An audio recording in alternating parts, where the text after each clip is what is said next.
Bom dia a todos.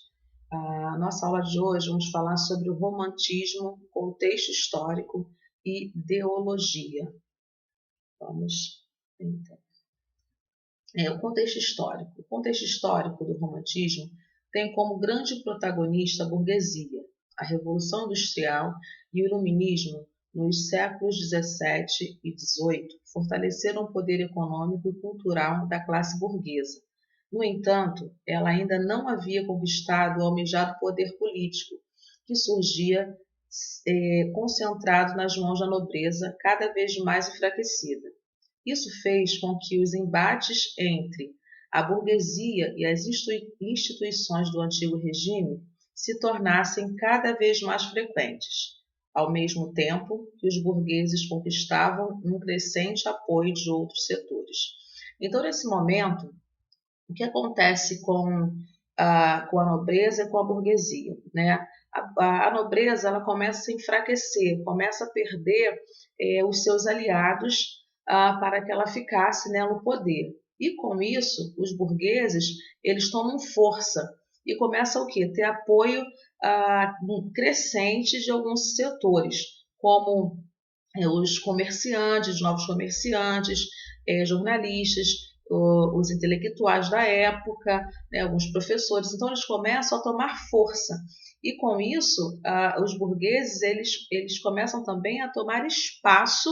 E, quando a burguesia toma espaço, o que acontece? A nobreza ela fica cada vez mais enfraquecida. Então, esse embate entre a burguesia e a nobreza é constante, né, o tempo inteiro, até que a burguesia toma o seu espaço tão esperado.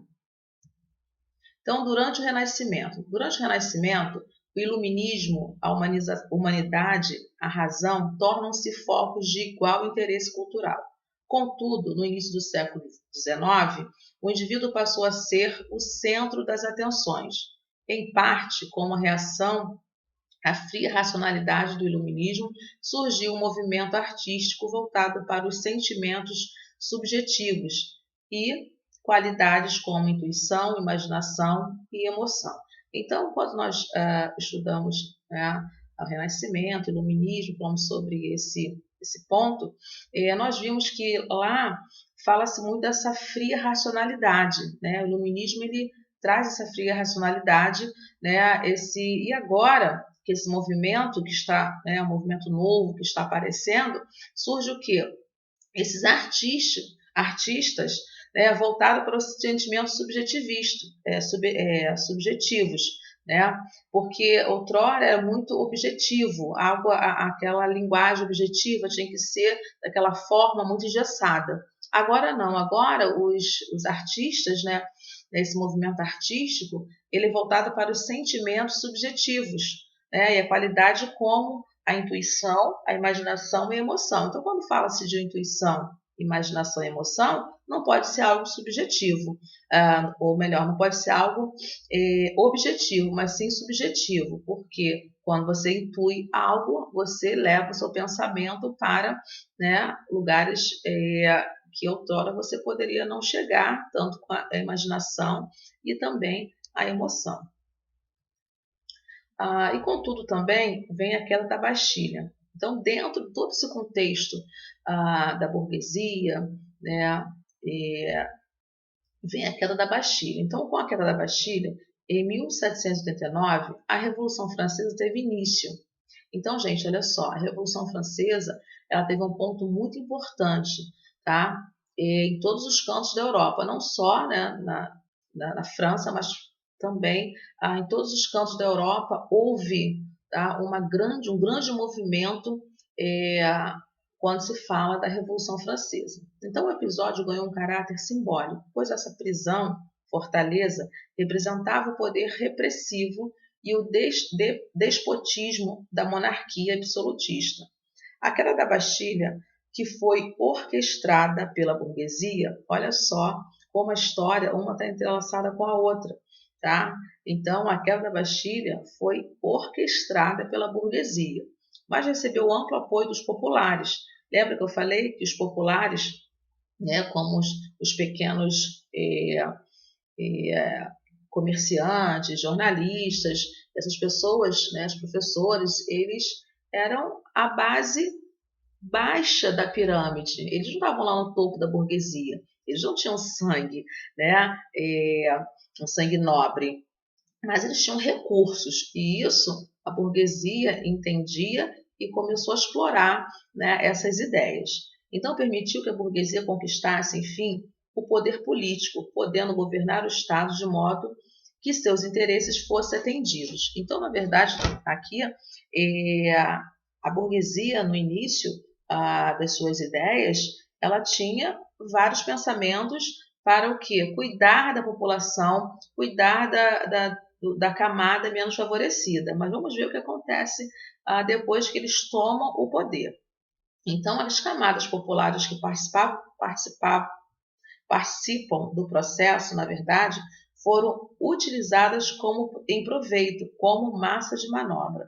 Então você observa que depois de toda a ideologia, depois de tudo que a burguesia prometia, então ela prometia o acesso, né, da população a lugares que outrora eles não poderiam alcançar. Então a burguesia, ela começou a trazer, ela fez várias promessas ao povo e não cumpriu. Na verdade, o povo, eles foram utilizados, foram massa de manobra, né? Hoje a gente vê aí alguns políticos que falam, né, que vai fazer, que vai acabar com a fome, que vai acabar com a poluição, que vai acabar, né, com o desemprego, mas não acontece. A mesma coisa já acontecia lá, né, pelos burgueses. Eles prometiam, usavam o povo e não cumpriam. Então o povo era usado como massa de manobra. Hoje a gente vê isso que tem acontecido na nossa política.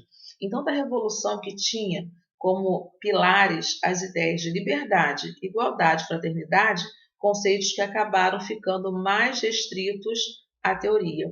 Então, essa liberdade que eles pregavam, a igualdade e fraternidade que eles pregavam, ficou mesmo na base da teoria, porque não aconteceu. Porque uma vez que a burguesia toma o poder, ela esquece do que ela havia prometido, com as ideias, né, de liberdade, igualdade e fraternidade. Vamos ver a ideologia romântica.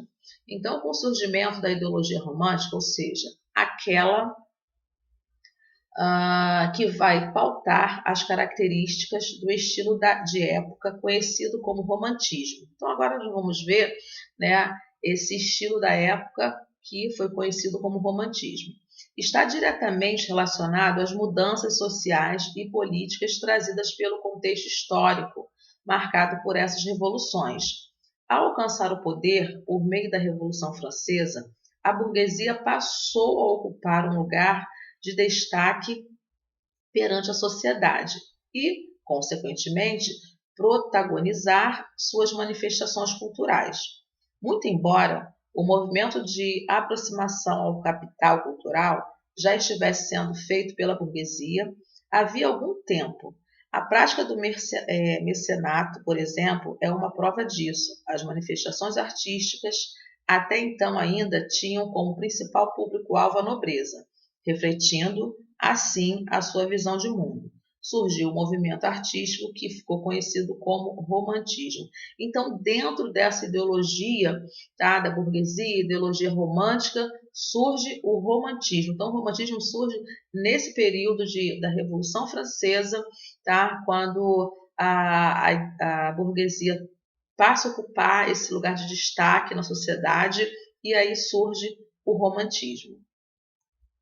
Então vamos ver agora algumas características da arte romântica. Vamos ver as características temáticas do romantismo. O sujeito romântico é marcado por uma sensação inadequação com a relação à sociedade em que está inserido. É espacial, quando foge para paisagens distantes e desertas ou para o exotismo do Oriente. É temporal, quando recorre ao próprio passado. Existe um universo onírico, ou seja, desloca para o mundo dos sonhos.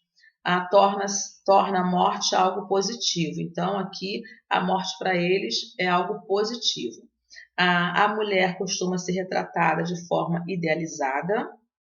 A mulher é um ser puro, angelical, virginal, que se encontra em um plano muito superior ao do eu lírico ou do narrador. Então, observa aqui que a mulher ela é retratada de forma idealizada, tá? E ela é um ser puro, angelical, virginal. Ela não tem nenhum tipo de defeitos, tá? Ela é bem, muito assim, a idealização feita em cima dessa mulher é algo muito puro, angelical, tá? E é o plano maior que eles têm, tá? Em relação ao lírico e ao narrador.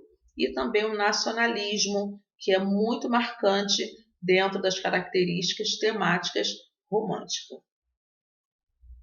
Vamos ver agora também as características formais. A rigidez presente nos códigos clássicos de produção poética passa a ser substituída por uma liberdade formal maior. Agora, né, a produção poética ela é substituída, gente, por uma liberdade formal maior. Os versos livres, ou seja, sem uma métrica regular, e versos brancos, sem rimas.